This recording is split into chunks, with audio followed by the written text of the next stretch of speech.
saudaraku, kita dapat terus mempersiapkan kehidupan kita untuk meraih setiap janji-janji Tuhan. Untuk itu mari kita berdoa. Bapa Surgawi, kembali kami bersyukur dan terima kasih kepada Tuhan Allah kami atas kebaikan dan kasih-Mu yang begitu besar yang Kau telah nyatakan dalam sidang. Dan kami bersyukur ya Bapa, karena Kau masih tetap menganugerahkan satu kesempatan bagi umat-Mu segenapnya untuk menerima kemurahan Tuhan, berkat-berkat Tuhan. Jalan kami dapat terus lebih memiliki menerima janji Tuhan dalam kehidupan kami melalui kebenaran firman yang sebentar kami akan dengarkan lagi. Biarlah kiranya Roh Kudus-Mu yang mengurapi setiap kebenaran firman dan yang memberikan pengertian bertambah-tambah bagi kami segenapnya umat-Mu ini Bapa, lebih memberikan kemampuan bagi kami agar kami dapat terus berjalan dalam kebenaran firman. Jalan Tuhan dapat terus menggenapkan juga janji-Mu bagi gereja, bagi anak-anak-Mu segenapnya tanpa terkecuali. Karena kami percaya bagi-Mu tidak ada satu perkara mustahil. Engkau berkuasa untuk menolong berkati kami segenapnya Tuhan.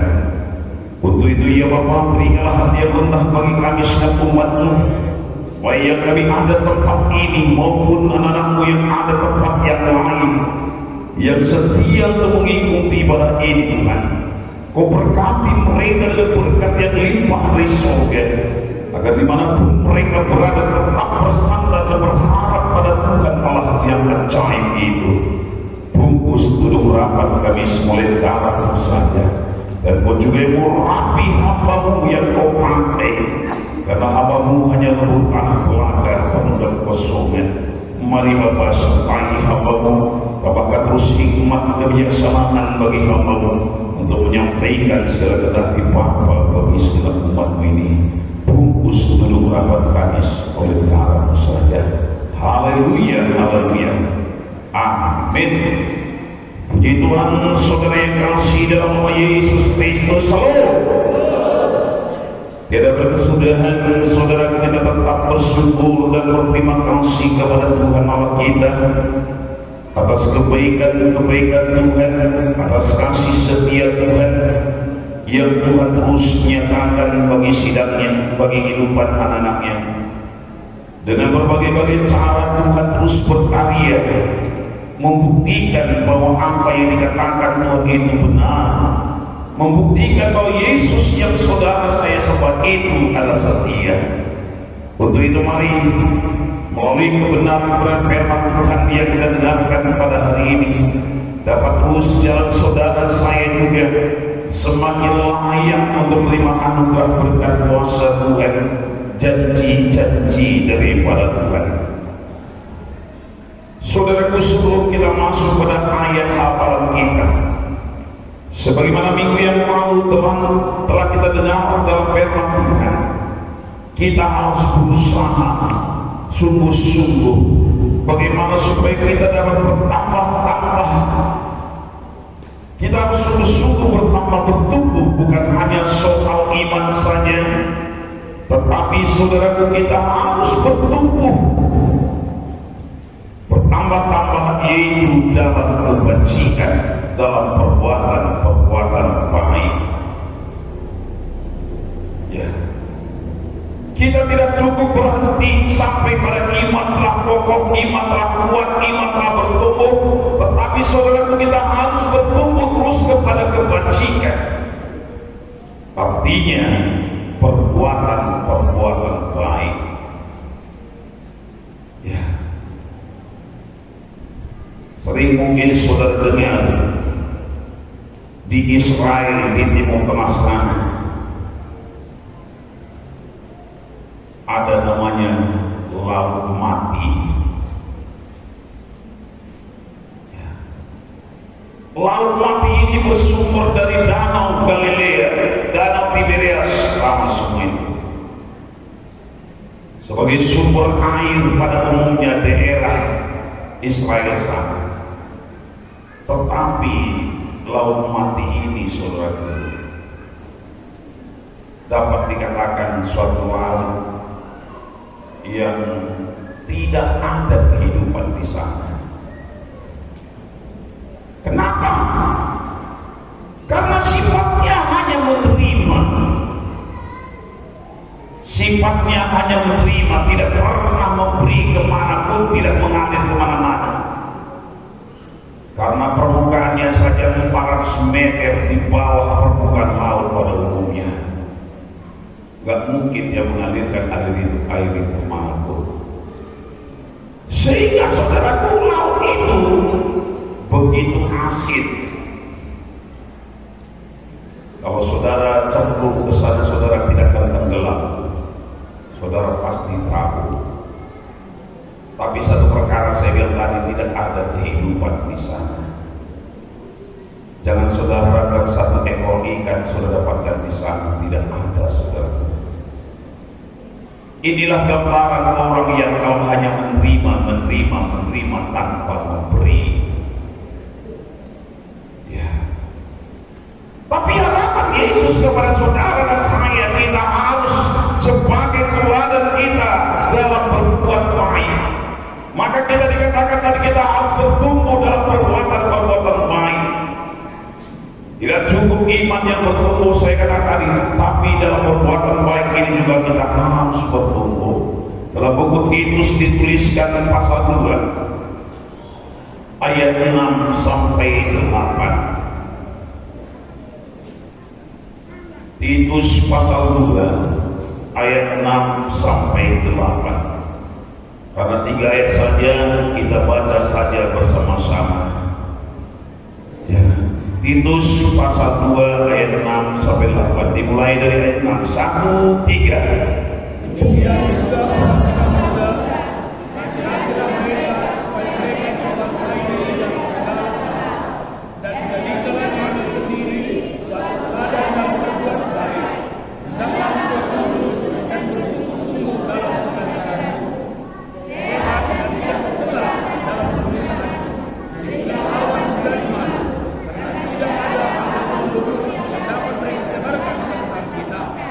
Haleluya. Saya kutip saudaraku hari ini dalam ayat yang ke-7, maksud saya, jadikanlah dirimu sendiri suatu teladan dalam berbuat baik. Kebajikan kebaikan itu, kalau dalam bahasa Ibrani-nya adalah T-O-V, artinya menyenangkan, menggembirakan, sesuatu hal yang membuat kita bahagia, suatu hal yang membuat kita bahagia. Jadi saudaraku, Tuhan mengharapkan kehidupan orang Kristen itu selalu membawa satu kebahagiaan. Kehidupan saudara saya selalu membawa satu kebahagiaan bagi orang-orang lain. Sebagai orang percaya itu, saudaraku, melakukan kebajikan itu haruslah satu tugas atau kewajiban bagi orang percaya. Ya, itu adalah satu kewajiban kita sebagai orang Kristen sepanjang hidup kita. Kenapa, saudara? Karena untuk itulah Allah telah menyelamatkan saudara dan saya. Tuhan telah menyelamatkan saudara saya untuk melakukan perbuatan baik atau perbuatan yang menyenangkan atau mengembirakan atau disimpulkan tadi yang membahagiakan.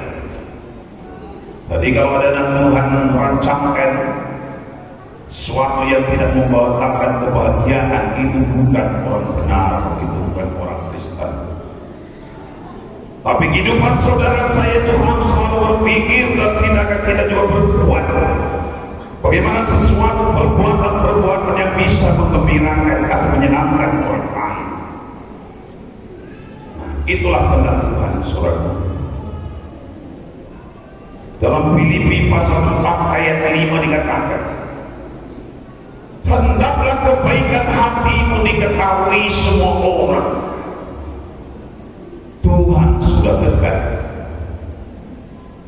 Hendaklah kebaikan hatimu diketahui semua orang. Tuhan sudah dekat. Saya tambahkan dulu satu lagi dalam buku, 2 ayat lagi masuk ayat dalam buku Galatia 6 ayat 10.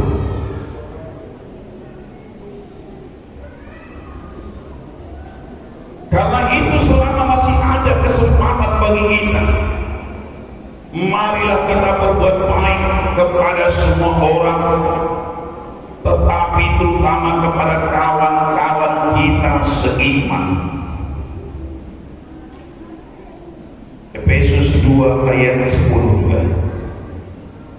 Karena kita ini buatan Allah, diciptakan dalam Kristus Yesus untuk melakukan pekerjaan baik yang dipersiapkan Allah sebelumnya. Ia mau supaya kita hidup di dalamnya. Saudara kekasih dalam nama Yesus Kristus, dari 3 ayat ini tadi kita baca, saudaraku, dapat kita simpulkan bahwa untuk melakukan kebaikan itu, kepercayaan yang baik itulah merupakan satu kewajiban bagi kita orang percaya. Itu merupakan satu kewajiban selama kita masih hidup. Karena untuk itulah Yesus telah menyelamatkan saudara saya. Tuhan telah menyelamatkan kita. Kebaikan-kebaikan itu saudaraku kita terapkan pertama untuk orang-orang percaya. Itu yang dikatakan Rasul Paulus tadi, terutama kepada teman-temanmu seiman. Jadi kita terapkan hal-hal itu terhadap sesama kita, orang percaya, orang Kristen. Untuk apa, saudaraku? Supaya orang-orang di luar gereja akan melihat dan tertarik pada Kristus melalui apa yang kita lakukan dalam kehidupan kita ini. Saya ulangkan, di dalam saudara saya mempraktekkan kebaikan itu sesama kita sebagai umat Tuhan. Orang-orang di luar gereja itu melihat bagaimana dan apa yang kita lakukan, sehingga mereka tertarik kepada Yesus karena dia melihat apa yang kita lakukan. Kadang-kala saudara, kenapa lambat berat sekali bagi kita bersaksi dan tempat-tempat yang lain? Karena kehidupan orang-orang percaya sendiri, orang Kristen sendiri di sana tidak menjadi terang. Kehidupan orang Kristen itu sendiri tidak nampak jelas bagaimana kehidupan yang benar sesuai yang dituntut oleh Tuhan Yesus. Tidak ada nampak kebajikan ini, saudara. Ya. Tapi puji Tuhan, sampai hari ini dunia sekitar kita melihat gereja ini bagaimana dalam persatuan kita dan melakukan sesuatu yang baik. Keluarga-keluarga kita yang belum diselamatkan Tuhan pasti melihat dalam kebersamaan kita, perseharian kita dalam melakukan sesuatu pekerjaan yang baik itu, saudara. Ya. Saya dengar sering kata-kata dari luar, ya kalau orang ini pasti tidak takut apapun kita bilang, karena lihat bagaimana persatuan mereka melakukan sesuatu yang baik itu. Itulah kata orang. Untuk itulah saudara, hal ini harus kita terus tingkatkan. Apalagi menjurus kepada sidang yang pertama. Saudara, saya harus rindu terus untuk kembali, saudara, bagaimana sidang pertama untuk melakukan hal-hal kebajikan ini. Dilihat dunia sekitarnya.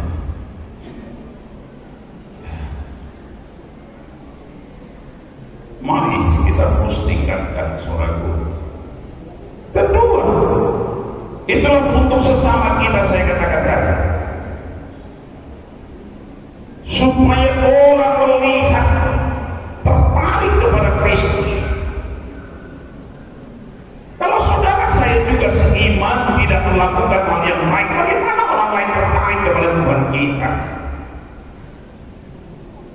Tidak mungkin, saudaraku.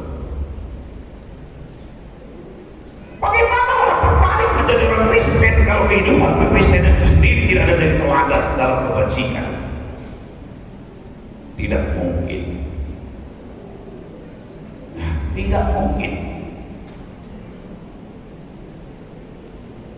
Dunia sekitar kita bisa tertarik dia sudah karena dia melihat bagaimana kehidupan kita sendiri dalamnya.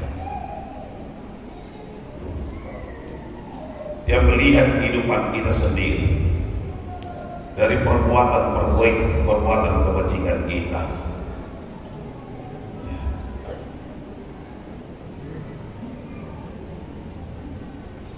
Kalau dalam buku Matius, inilah dikatakan suatu kebajikan tadi dilambangkan dengan suatu cahaya. Matius pasal 5 ayat 14 sampai 16. Kamu adalah terang dunia. Kota yang terletak di atas gunung tidak mungkin tersembunyi. Lagi pula orang tidak menyalakan pelita lalu meletakkannya di bawah gantang, melainkan di atas kaki dia sehingga menerangi semua orang di dalam rumah itu. Lihat. Demikianlah hendaknya terangmu bercahaya di depan orang, supaya mereka melihat perbuatanmu yang baik dan memuliakan Bapamu yang di surga. Memuliakan Bapamu yang di surga. Kenapa? Karena melalui terang yang kita lakukan dengan kebajikan-kebajikan yang dilihat orang. Karena tidak mungkin satu kebajikan itu bagaikan satu lampu kereta api yang berdiri ditegakkan di atas kaki dia. Dia memancarkan cahayanya sehingga di tempat yang kejauhan dapat merasakan terangnya itu. Sama dengan satu kota yang ada di atas bukit nampak di tempat kejauhan. Demikian kehidupan kekristenan itu, saudara. Demikian kehidupan kekristenan itu, kalau dia hidup dalam kebajikan-kebajikan, kalau dia hidup dalam kebenaran Tuhan, kalau dia hidup dalam jalan Tuhan, pasti nampak terang perbuatan mereka kepada tempat yang jauh sekalipun. Kemudian apa yang mereka lakukan? Memuliakan Bapamu yang di surga. Memuliakan Bapamu yang di surga. Nah ini. Atau mungkin dia percaya pada Bapamu yang di surga. Atau mungkin dia mau menjadi orang Kristen. Untuk itu maka dikatakan kita harus jadi teladan dan berbuat baik. Kita harus teladan dan berbuat baik. Karena orang akan melihat, orang-orang lain melihat dan memuji, memuliakan nama Bapa kita di surga. Melalui apa yang kita lakukan ini, saudara. Dalam kehidupan keluarga kami sendiri, rumah tangga orang tua kami dulu mama meninggal pas hari Minggu. Penguburannya hari Minggu dan memang karena bulan 12 banyak kawan-kawan pasti gak sempat untuk datang. Tapi yang sekitar ini semua datang dalam acara penguburannya. Apa kata keluarga-keluarga yang di luar jalan Tuhan? Pantas orang ini sedikit pun tidak takut menghadapi adat istiadat ini. Pantas orang ini tidak sebentar sedikit pun dikucilkan. Karena begitu bersatunya mereka untuk membela, saling mendukung katanya. Nah ini yang perlu kita terus tegakkan, saudara. Ada juga kakak kami sekali, abang saya anak bapak udah, dia baru selamat karena sakit, maka dia datang ke gereja didoakan, tak berapa lama dia meninggal. Tepat juga hari Minggu. Sekitar ini datang semua ke sana, hampir kampung kita berbaju putih semua. Jangankan iman anak Tuhan, iman orang di luar gereja pun dikuatkan. Karena lihat saudara bagaimana kebaikan-kebaikan yang tertanam dalam kehidupan orang percaya ini. Apalagi kalau kita terus tingkatkan saudara kehidupan kita ini semua menjadi teladan dalam berbuat baik. Pasti yang lemah-lemah, yang bimbang-bimbang gitu, bimbang pasti jadi kuat saudara. Pasti jadi kuat.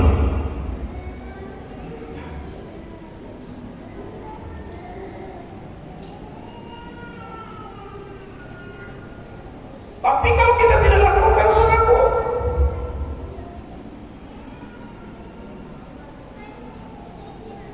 pasti kita jadi lemah. Orang-orang pasti takut menjadi orang percaya. Pasti orang-orang menjauhi gereja.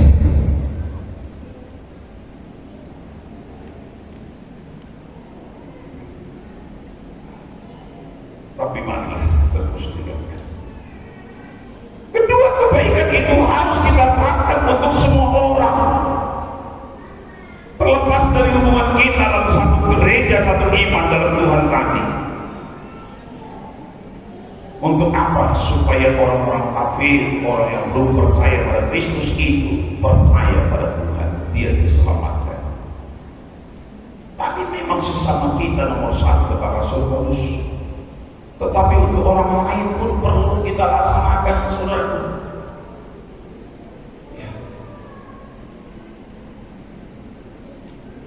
Bagaimana kadang-kadang orang tertarik dengan kehidupan kekristenan kita. Kalau dalam kehidupan kita sendiri mereka tidak melihat apa kebajikan yang keluar dari kehidupan kita sendiri, tidak mungkin mereka tertarik saudara. Karena tidak intinya orang gereja berkata kasih. Tapi di mana bukti nyata? Dunia membutuhkan bukti nyata. Ini. Maka Tuhan mau saudara kita sebenarnya tadi menjadi teladan dalam berbuat baik. Untuk apa? Jangkauan kita dalam menangkan jiwa-jiwa. Saudara tahu berapa mahalnya satu jiwa di hadapan Tuhan. Satu orang merasukan setan saja, setannya ribuan, beribu-ribu setannya pun diselamatkan Tuhan, mahal harus dibayar. Apalagi orang berpendidikan, orang berpangkat diselamatkan Tuhan, dia mahal nilai yang dibayar saudara. Orang merasukan setan saja pun diselamatkan, mahal bayarannya. Saudara ingat di mana itu? Di Gadara. Seorang kerasukan setan yang tidak berpakaian lagi, yang terus menerus menyiksa dirinya. Tapi kapan diselamatkan Tuhan harus dibayar dengan ribuan ekor babi. Ya. Saudara rindu saudara keluarga kita yang pejabat itu diselamatkan Tuhan tanpa ada pengorbanan apa-apa. Tapi pengorbanan itu memang tidak selamanya dengan uang, saudara, dengan materi, tidak selamanya. Tetapi saudaraku, kita harus berani menunjukkan satu kebajikan bagi mereka. Kita harus berani menunjukkan kebajikan. Roma 12 ayat 21, apa kebajikan yang paling luar biasa? Janganlah kamu kalah terhadap kejahatan, tapi kalahkanlah kejahatan. Kadang-kadang untuk meraih kemenangan kita harus buatlah kejahatan kepada orang yang berbuat jahat pada kita. Dia lempar ayam kita mati, kita lempar ayam dia 3 mati. Dia racuni ayam kita, dia racuni orangnya semua. Itu bukan seperti itu mengalahkan kejahatan.